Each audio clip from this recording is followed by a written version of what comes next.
Good afternoon. Instead of happy hour, it was a rush hour nightmare after an overturned beer truck backed up traffic for miles in northeast Houston. Good afternoon. I'm Sherman Chow. They are still working to try and get everything cleaned up right now. Our Michelle Choi was there all morning long and shows up all the work.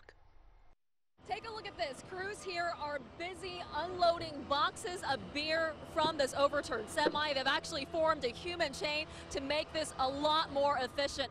All while on the other side, hazmat crews are busy soaking up the oil that spilled onto this overpass and, of course, soaking up the beer. But before the cleanup, there was this. A semi rolled over on its side in the middle of this busy overpass, smack dab during morning rush hour. From the sky and on the ground, the scene visible from all sides. The westbound loop ramp closed for hours as crews worked to try and upright the overturned truck. Police say the driver rounded the curve a little too fast, tipping the semi over. Fortunately, he was okay. But as for the truck itself and the merchandise inside, well, it was a different story. As daylight broke, boxes of Budweiser beer could be seen, some still intact, others not so lucky. A steady stream of beer flowing out. Crews originally tried to pull the truck up with several air jacks, but when the walls of the truck began buckling, they brought in human muscle. As always, for any traffic updates, be sure to go to our website at KHOU.com.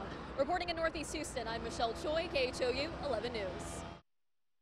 And new at noon, a man has died after he was shot and killed by police officers in League City during a raid. Investigators say officers were serving a search warrant at a home near Hall Elementary School.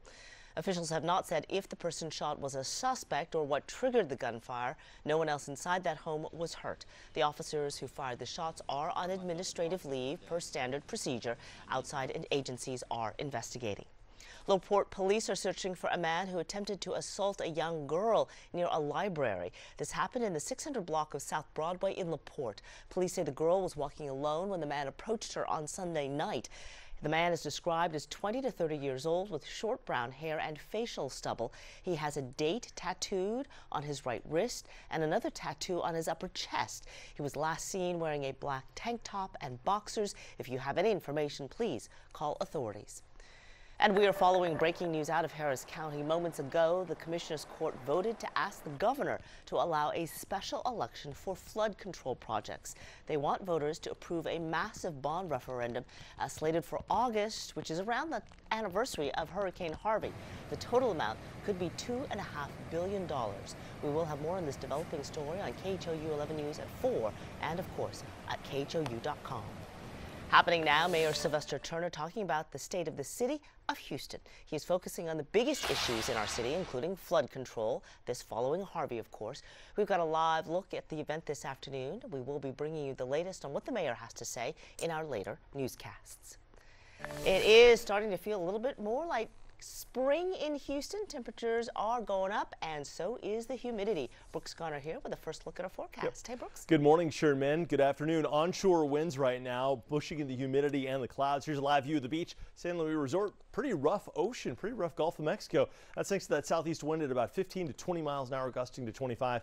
We've seen a few sprinkles around this morning and early afternoon as well. 81 in Spring, 79 degrees in Richmond. We're going to see those temperatures go up a few more degrees. First off, though, clouds and radar. Hard to see anything showing up on radar, but take my word for it. We've had enough sprinkle activity to at least use the wipers occasionally in some spots around the region. 83 degrees by 4 p.m., 20% chance for a couple of showers. Coming up, I'm tracking a warm-up as highs push 90, and Sherman, the possibility of some flooding rains this weekend. Oh, all righty. We will check back with you on that. Thank you. The first group of Central American migrants who reached the U.S.-Mexico border is being processed now by U.S. Customs and Border Protection agents. Organizers of the caravan say 8 people started the asylum process last night. Myra Villarreal reports from Tijuana, Mexico. Dozens of people in the Central American caravan raised their fists and cheered in celebration over news that some in their group are now making their case for asylum. A majority of the group of about 150 are still waiting to enter the pedestrian crossing to the U.S. Sarah Marquez and her children are among those waiting. They fled gang violence in Honduras. When they say, "Mommy, I can't take it," I don't blame them. I just tell them that we have to keep going and we will come out on top.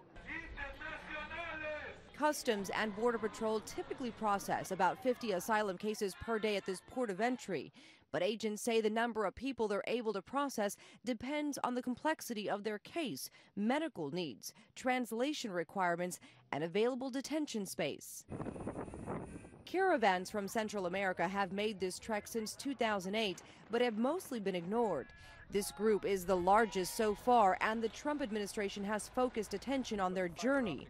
During a visit to the California border on Monday, Vice President Mike Pence said the group is proof that immigration reform is needed, but acknowledged the U.S. will hear their cases. Make no mistake about it.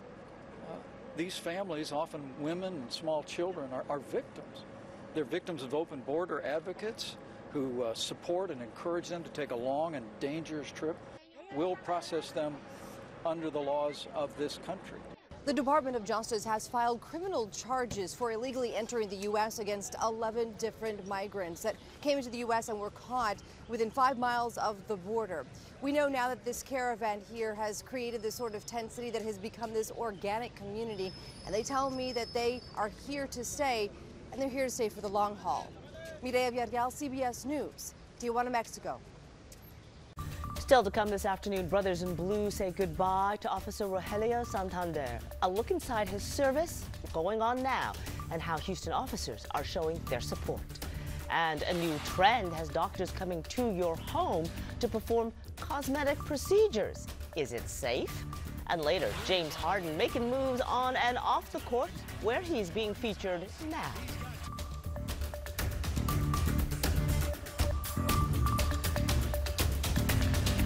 The big yellow school bus. It's how thousands of Houston students get to and from class every day. So why are millions being spent for some kids to board luxury charter buses? That's a big waste. If you're getting kids to school, how is it a waste of money? KHOU stands for Houston by tracking down how your tax dollars are spent. As a taxpayer, how does that make you feel? Very frustrated and very angry. KHOU 11 investigates. Tonight on KHOU 11 News at 10. The Texas heat will be here soon. Beat the rush this spring with an AC tune-up. Call today for our $59 AC tune-up special.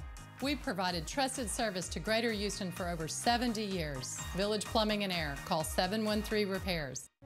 When you call on us for help, we answer, even at 3 o'clock in the morning. Try us, holidays, nights, and weekends, because justice never sleeps. Simmons & Fletcher, Christian Trial Lawyers. Constant sinus pressure while traveling for work was really making my life unbearable.